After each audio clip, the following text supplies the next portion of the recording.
I'm Chief Inspector Nicola Carter. I'm currently responsible for a department that manages all of the 101 and 999 calls that come into Dyfed-Powys Police.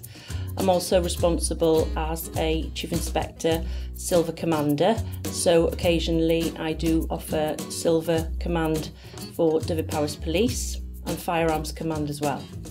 When I joined North Wales Police in 1990, I was very much a minority in policing. Women made up about 10% of the constable rank.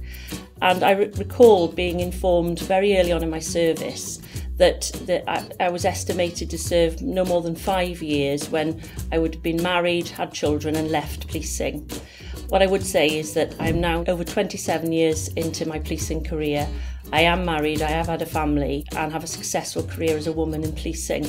And I see women coming into the service now from all sorts of backgrounds, and the message that we give through the network and through some of the national work we do is there are opportunities for women in policing to have a really rewarding career, and that policing is not something that will preclude you from also having a really good work-life balance. Leadership is not gender specific. If you're a man or a woman, as far as I'm concerned, the opportunities are there for everyone to seize.